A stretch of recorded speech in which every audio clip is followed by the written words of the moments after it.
We are less than a month away from the Orioles starting spring training in Sarasota, and the question starts to become, are the Orioles done adding to this team for 2023? And specifically, are they going to sign another free agent? We'll take a look at the options left, plus talk a little bit about the Hall of Fame ballot and some more John Angelos news coming up on this episode of the Locked On Orioles podcast. You are Locked On Orioles, your daily Baltimore Orioles podcast. Part of the Locked On Podcast Network, your team every day.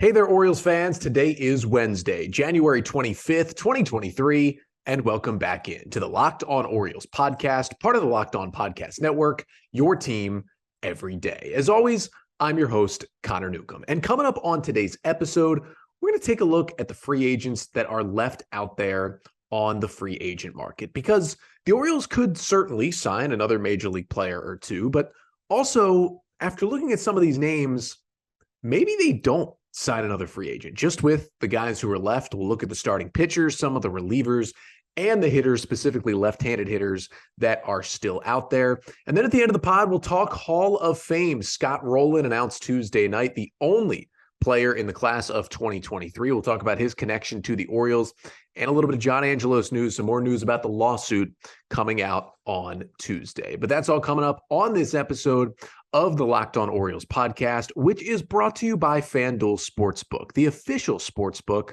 of Locked On. Make every moment more.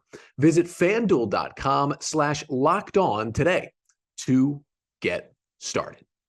So we'll jump right in here on a Wednesday, and we're going to take a look at the free agents who are left out there for the Orioles and just in general for other teams, because Ken Rosenthal wrote one of his notes columns on Tuesday over at The Athletic, and I always jump at the opportunity when Ken does mention the Orioles in those columns. It seems to happen, maybe once a month or sometimes less as well. But he did talk about the Orioles briefly in his column, saying the Orioles have been in contact with both Zack Greinke and Jurickson Profar, who I think it's fairly easy to argue they're probably two of the top 5 remaining free agents that are out there right now. Now, Ken did say that the Orioles are not especially confident that they'll land either Greinke or Profar, and we'll take a closer look at both of them to see how they will really fit on the Orioles roster potentially. But it got me thinking because, we've heard about the connection between the Orioles and Michael Wacha, who might be the best starting pitcher remaining in free agency, and now with the O's connecting to these names, it makes you think, are the O's done adding free agents, or would they add another free agent? Because in terms of starting pitching, let's start there, because Mike Elias has said, last week when he went on that just basically PR joke of an interview on 105.7 The Fan, that the Orioles were still looking to add a starting pitcher. And Ken Rosenthal wrote that the Orioles, quote, continue to explore trades for starting pitchers this offseason. And I think if the Orioles do add another starting pitcher, which they should, it's, I'd say 90% to 10%, 90% likelihood of a starting pitcher trade versus, I always feel like 10%. It's either Wacha or Greinke in terms of signing one in free agency. A lot of that has to do with, are a lot of these guys better than what the Orioles currently have? The guys who are on the free agent market. So just specifically looking at starters, I tend to think Michael Wacha is still the number one guy left out there. 32-year-old right-hander, had a 3.32 ERA with the Red Sox last year. Did deal with a couple of injuries, so only threw about 127 innings. And Ken Rosenthal did write a good amount about Wacha in his column on Tuesday as well. And there wasn't a lot to report, but from what he's hearing, he was basically kind of assuming that Wacha was asking for multiple years and maybe a little more money than teams thought he was worth heading into the offseason. And that's why Wacha, despite a solid year and an okay track record, is still a free agent here in late January. And maybe the Orioles, with the amount that it's been reported that the Orioles have talked to Wacha, I am almost certain they have at least handed him an offer. And I would assume it's probably a 1-year offer in the range of the $10 million the Orioles gave Kyle Gibson. And it feels like Wacha, as Rosenthal wrote about, is probably asking for something more in the range of 2 years, 25 to 30 million, something closer to the guys like Ross Stripling, for example, got, who is definitely a very comparable pitcher right now to Michael Wacha. And I think he's totally in the right to want that, because you would put Stripling and Wacha in kind of the same case. And again, Stripling got 2 years, $25 million from the San Francisco Giants. So that could be holding things up. Now, if the Orioles really want Michael Wacha, there should be nothing holding them back from handing out a 2-year, $25 million contract. I know there's been the reports that the Orioles don't want to give out any multi-year deals. I had heard that they had at least offered a couple guys multi-year deals. That includes Kodai Senga and Jameson Taillon, but it wasn't nearly enough years or money. It sounded like, especially on Taillon, they did have a 2-year offer out to him. Of course, he signed for 4 years and much more money than the Orioles gave out, but they were still at least willing to go 2 years, maybe not more than that. If they really want Wacha and they think he's their guy, they should go after him. If not, Zack Greinke seems to be the number 2 starting pitcher out there on the free agent market. And again, as Ken Rosenthal writes, the Orioles have, quote, spoken with Zack Greinke this offseason. But again, he said they're not especially confident that they will land Greinke. Rosenthal wrote last week about the potential for Greinke to just re-sign with the Royals. Remember, he was with the Royals early in his career, then came back to Kansas City last year on a 1-year deal. And the thought is that he may again go back to the Royals to pitch for them in what will now be the age 39 season for the right-hander. I mean, listen, Greinke was still effective for a bad Royals team last year, a 3.68 ERA and 137 innings. He wasn't as durable as he's been in the past. And again, the stuff is down. He doesn't really strike many guys out anymore, but still doesn't walk a lot of guys and still gets soft contact. And again, a 3.68 ERA is a 3.68 ERA. That helps out any Major League Baseball team. And if the O's want, a big-time leader and veteran presence who I would say is trending towards being a Hall of Famer at this point, I mean, that would certainly help a young pitching staff. But again, how much better does Zack Greinke make you than having, say Tyler Wells be at the back end of your rotation at this point? That's obviously a conversation to be had. I think, again, Greinke and Wacha, I think, would both help the Orioles if they signed them to 1 or 2 year deals, but we shall see. Now, behind those guys, you kind of have more so the lottery tickets, the guys you're hoping on a bounce back. Our old friend Dylan Bundy is still out there after just a disastrous year with the Twins, a 4.89 ERA and 140 innings with Minnesota. And honestly, he pitched worse than that. I mean, he was lucky to have a sub-5 ERA. He was pretty terrible. I don't know if it's just all gone for Bundy. I mean, he has no more fastball velocity. Some of the secondaries are still okay, but I would stay away. Danny Duffy is out there, a left-hander who, had all those great numbers with the Royals and when he was younger, and then started getting hurt and then was traded to the Dodgers and basically hasn't pitched for the Dodgers since he went over there, and did come back in the minors last year, but never got back to the majors, missed all of 2022, is now a free agent again. But it seems like he's healthy for 2023, at least early in the season, if not for opening day. So maybe he's a cheap option. Michael Pineda's out there again, though, injury issues, 5.79 ERA in about 50 innings last year. And then Chris Archer, I mean, he threw 103 innings and had a 4.56 ERA for the Twins last year. So again, nothing super exciting. And that's kind of where we're at with the free agent starting pitchers. I mean, it's not a lot of guys that would really, really help the Orioles. And, you can make a case for Michael Wacha and you can make a case for Zack Greinke that they would come in and help the Orioles rotation and make them better. But any starting pitcher below that on the free agent market, just not nearly worth it. And you could argue that maybe those guys aren't worth it, although I would say they probably make the O's a little bit better at this point. Now, we have heard talk, Rock Kabako wrote about it briefly last week, that the Orioles are still open to maybe bringing in one more veteran relief pitcher on a major league deal. And that's where most of the talent, it feels like, is left on the free agent market. A lot of the good, solid relievers, none of the real closers, but a lot of the solid, middle to setup types are still out there. You got names like Andrew Chafin, Matt Moore, Will Smith, Zach Britton, and Brad Hand, a really good group right there of kind of veteran left-handed relievers. And then among the righties, Michael Fulmer, Alex Colomé, Archie Bradley, Matt Whistler, Darren O'Day are still all out there as free agents at this point. And, I wouldn't mind like a reunion with Zach Britton. I mean, obviously he's had the injuries and he looked bad when he came back from the injury with the Yankees last year. But if Zach Britton is healthy, that could be worth a flyer for the Orioles. If they wanted to go get a guy like Matt Moore, he was really interesting for the Rangers last year. He was mostly a reliever, although he'd been a starter for most of his career, but he was kind of a hybrid reliever where he would come in and pitch sometimes 1 inning, sometimes 2, sometimes 3 innings out of the bullpen. He was basically a much better version of what Keegan Aiken was for the Orioles last year. I think that could be an interesting veteran piece to add. And then, there's always a guy like Will Smith who seemed to figure out his slider again at the end of the year last year when he got traded to the Astros. Remember, the former closer of the Atlanta Braves, Will Smith? He could definitely help this team as well. So definitely some options out there if the O's want to go that route. But I honestly think in terms of pitching, they're probably not going to sign another major league free agent. I think if they add another pitcher, it'll be a starter in a trade.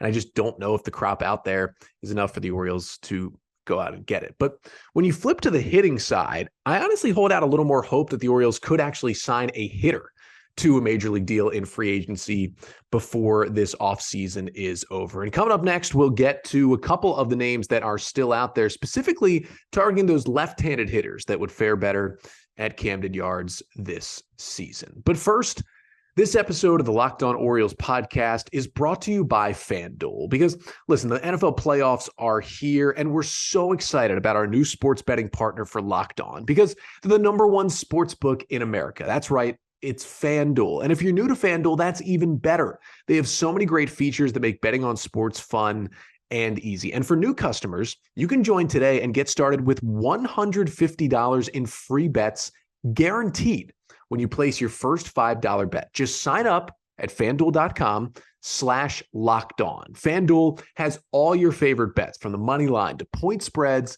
to player props and more. And plus, you can even combine your bets for a chance at a bigger payout with a same game parlay. Now, if we're just looking at the games, let's of course look at championship weekend in the NFL. Niners and the Eagles in the NFC Championship, Bengals and the Chiefs in the AFC. And to be honest with you, looking at the FanDuel lines right now, I got the Bengals, it looks like, favored by 1.5 in Kansas City. I know that's because Patrick Mahomes is hobbling around with the ankle injury, but I just think the Chiefs are going to get revenge. I think the Ravens showed how you can beat Joe Burrow and the Bengals, and I think I would take the Chiefs probably on the money line at +108 in the AFC Championship game. And you can place a bet like that. You can place all your bets all on an app that's safe, secure, and super easy to use. So football fans, don't miss out. Place your first $5 bet to get $150 in free bets, win or lose. That's at FanDuel.com/lockedon. Make every moment more with FanDuel,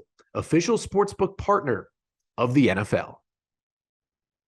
So we're taking a look at the free agents who are still left out there for the Orioles here this offseason. Talked about the pitchers and how, the group isn't super exciting left, but you could argue there is a few hitters that maybe the Orioles could go after. Now, kind of started talking about this with Jurickson Profar because, again, Ken Rosenthal in his column on The Athletic on Tuesday mentioned that the Orioles, quote, have investigated the possibility of signing Jurickson Profar, but they're not especially confident to land Jurickson Profar in free agency. We know Profar has been attached to the Yankees as well, but the Yankees are afraid to go over the next luxury tax threshold, which most likely a deal for Profar or any solid free agent left would send them over that next marker. And it doesn't sound like the Yankees want to do that, so maybe they won't go after him.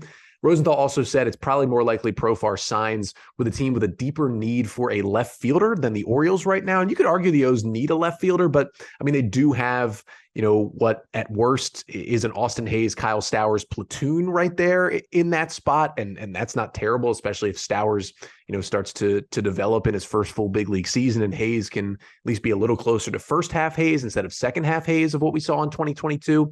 But Profar, would help the Orioles. Listen, he plays mostly left field right now, but he can play right, can play a little center. He can play third, short, or second if you need him to. Doesn't play as much infield as he did in his earlier days when he was the #1 prospect in baseball with the Texas Rangers. But he had a 110 WRC plus, a 2.5 WAR according to FanGraphs last season with the Padres. He's still a productive player and would really help the Orioles, I think, as kind of a utility left-handed bat for them. So I would not be mad at that signing at all. For the Orioles, you could put him in left, you could play him in right some, you could play him in the infield, give some guys off. He's been on some playoff teams. I think he would be a nice piece. But other than that, I generally try to look at mostly left-handed hitters who were out there. Specifically, there's not many like DH first base type outfielder or left-handed hitters. There are mostly outfielders that I looked at. I think the next guy the O's would go to in terms of hitters probably be David Peralta.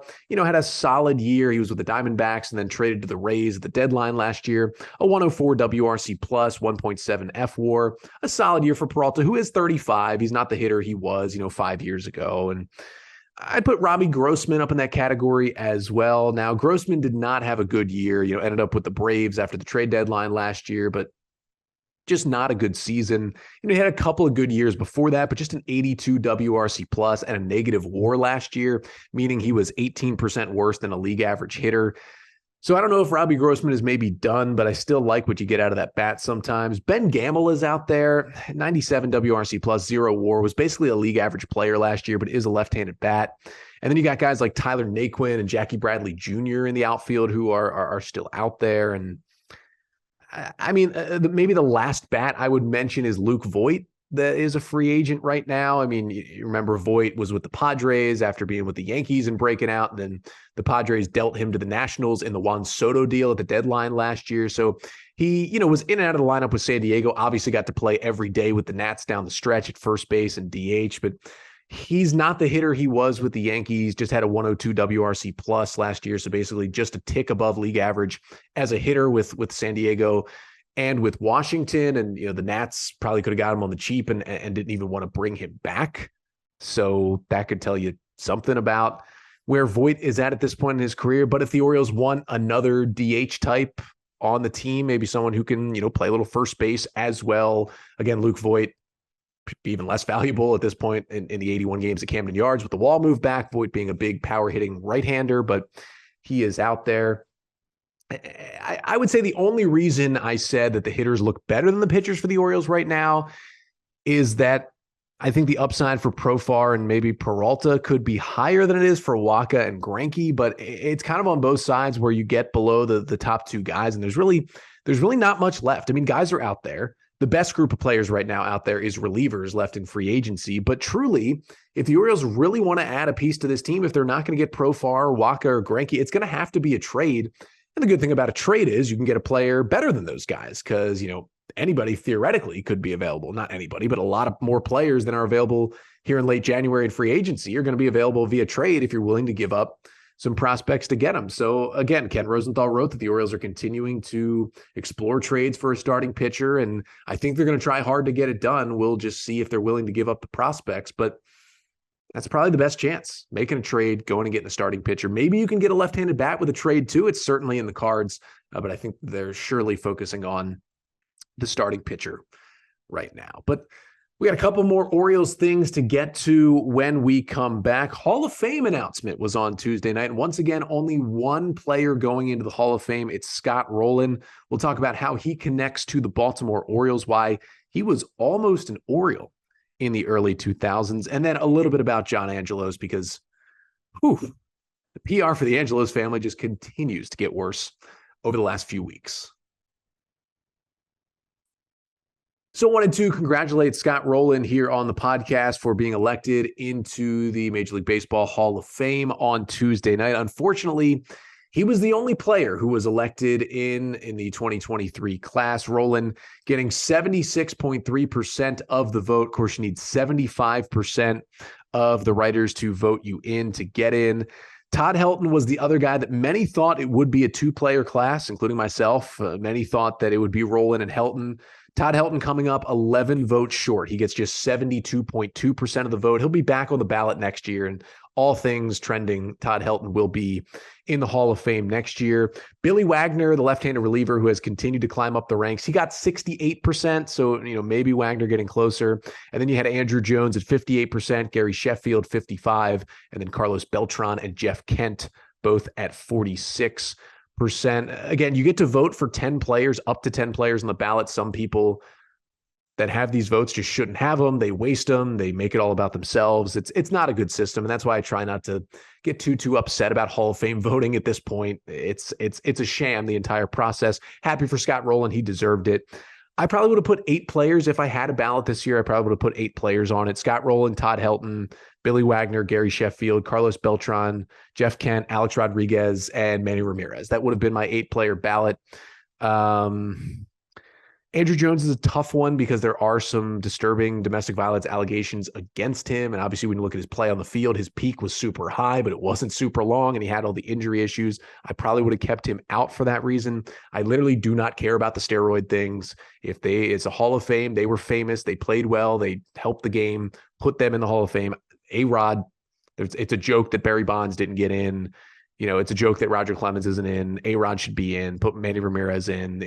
David Ortiz got in, so how are these other guys not getting into the Hall of Fame at this point? But yeah, when you look at this class, it's disappointing that Scott Rolen is the only one in, but at least they voted in somebody. There was people who thought it would maybe be a 0-person class, which is just, you don't want that. Obviously, Fred McGriff getting in from one of the other committees, so it wouldn't be an empty class. Fred McGriff would get in as well, but Scott Rolen gets into the Hall of Fame, and I wanted to bring it up not just because, it's the Hall of Fame, it's Major League Baseball, it's always a big moment in the offseason, but Scott Rolen has an Orioles connection. While he never played for the Orioles, he almost did. And, shout out to the Baltimore Sun, went back and read this article from 2001 to kind of refresh myself on this, but Scott Rolen was almost traded to the Orioles in the offseason between the 2001 and 2002 seasons. In December of 2001, the Baltimore Sun reported that Peter Angelos vetoed what would have been a 9-player trade between the Phillies and the Orioles that would have sent a package of players, including, of course, Scott Rolen, to the Baltimore Orioles. Now, Rolen at that point was coming off his age 26 season. He had just won a Gold Glove. He had put up a 128 OPS plus. Now, he wasn't an all-star, but that next year was his first of 5 straight all-star appearances. So if the Orioles would have gotten Rolen, he had 1 year remaining on his contract when the Phillies were looking to trade him. And again, they would have at least gotten an all-star season out of him. But the word on the street was there was kind of 2 reasons why the trade didn't get made. One was that Peter Angelos just thought the extension price for Scott Rolen was too high and didn't want to make a trade, giving up all those prospects to just have Rolen for 1 year in 2002 and then let him walk. There was murmurs apparently that, Rolen, it was going to take like a 10-year, $150 million contract, which would have been one of the biggest ones ever in baseball at that point. Rolen ended up signing an 8-year, $90 million contract with the St. Louis Cardinals. A lot less than $150 million after Rolen was actually traded to St. Louis at the 2002 deadline. And then after the season, he signed an extension. Now, it's interesting to think about kind of what would have happened if the Orioles would have made this deal. And there was a reported deal on the table that the Baltimore Sun had in the story as well. The Orioles would have gotten Scott Rolen plus a right-handed pitcher named Chris Brock, who the Orioles actually just ended up trading for a couple days later. He pitched in a few games in 2002 with the O's, was bad, and never pitched in the bigs again. And then an infielder in Kevin Jordan, who actually never played in the big leagues after 2001, so wouldn't have even probably made it to the bigs maybe after the trade, and a pitching prospect as well would have all gone from Philadelphia to Baltimore. And reportedly, the Orioles would have given up Sidney Ponson, who was a young pitcher who some thought still had promise, and some were already seeing that maybe it wasn't going to work out. Eric Bedard and Sean Douglas, who were 2 kind of top pitching prospects for the Orioles at the time. Buddy Groom, another pitcher, and then the veteran Jeff Conine would have been the 5 players in the deal going to Philadelphia. And the reason Angelos vetoed it, again, was because he didn't want to give that much money to Scott Rolen. But there was also talks that Sid Thrift, who was at that point the GM of the Orioles, didn't want to give up both Eric Bedard and Sean Douglas, who were 2 of the Orioles' top pitching prospects at the time. Just didn't feel like he wanted to give up both of them because obviously at that time, the Orioles' offense was still pretty good, but their starting pitching was lagging way behind in the early 2000s. Now, Eric Bedard ended up being a pretty good pitcher for the Orioles. And of course, they were able to trade him in a deal that got them Adam Jones and Chris Tillman and George Sherrill. So if the Orioles make this deal, they never get Adam Jones and Chris Tillman. Maybe they never go on that run that they did from 2012 to 2016. You also have to think about if they get Scott Rolen and they do extend him to a deal, similar to the 8 years, $90 million. Yes, the Orioles have future Hall of Famer Scott Rolen, but maybe they never trade for Miguel Tejada, the deal they made a couple of years later with the Athletics to get Tejada to Baltimore. Of course, he had some great seasons with the Orioles, with Melvin Mora and Brian Roberts in that infield. And, maybe they never go and get Tejada if they have Rolen, and maybe Rolen just plays the role of Tejada. Obviously, he's probably a little bit better hitter in those years, but I don't think that pushes the Orioles into even a winning season in the mid-2000s with that deal. So maybe it wouldn't have mattered. Obviously, it would have been great to get Scott Rolen, but again, on the flip side, you don't have to deal with Sidney Ponson with the Orioles any longer. But again, no Eric Bedard means no Adam Jones. So it's really interesting to kind of look back at that trade. I mean, Rolen the next year had a really good season right after the trade. Again, a 129 OPS plus, his first All-Star appearance out of 5 in a row. He then came in 4th in MVP voting in 2004. That was a dominant year when he was with the Cardinals. So the O's could have had that. Maybe could have been better. I mean, he was better than Miguel Tejada, who they maybe don't get in that deal, but it's just really interesting to kind of play out the timeline. I'm okay with how it ended because, again, the Orioles ended up with Adam Jones because they kept Eric Bedard and got him for that, but it would have been cool to see Scott Rolen in an Orioles uniform. Heck, maybe he hangs around with the O's long enough and sticks around for them to get good. I mean, he was around, right up until 2012. Maybe he's around then. Maybe he's still with the O's, helps them get back to the playoffs, and maybe he goes in with an Orioles cap. I mean, that would have been an amazing, kind of change to things in Orioles history, but just kind of an interesting note there on Scott Rolen. Now, wanted to finish up with the Angelos family. We're going to get into this a little bit more in future episodes of the pod over the next week or so, but we had more news come out about the Angelos family lawsuit on Tuesday, reported by the Baltimore Sun, the Baltimore Banner, and others that, well, Luis Angelos is alleging more things and suing his brother John and his mother as well. This time it looks like, at least according to Luis Angelos, that they took $65 million out of a bank account that was under Peter Angelos's name to basically swipe it away and use it on other things. John Angelos was upset that he was only getting like a $400,000 total salary from his job with the Orioles and his job with Masson. He was mad that his dad wasn't paying him more. He said that he basically knew more about baseball than any other owners and should, or at least someone connected to the owner and in the position he was in, and should have been making more money. And so he took this $65 million away and certainly didn't spend it on the Orioles. It's messy, and there's a lot more to it, and we'll get more into it over the next week or so, but just another notch on the rung of get these Angelos people out of the Orioles. Unsurprisingly, John Angelos has not opened the books to reporters this week like he said he would last week. It's bad. It's bad. A sale needs to come. And just get him out of here. Just get him out of here. The Orioles need no ownership, and the Angeloses, it's getting worse and worse for that family as we go along. But if we get more updates on the Angeloses, of course, we'll have it covered right here on the pod. Of course, if the O's do sign one of those free agents we talked about earlier today, have it all covered right here as well when we're back on Friday for the final episode of the week. But until then, I'm Connor Newcomb, and this has been the Locked On Orioles podcast, part of the Locked On Podcast Network. Your team every day.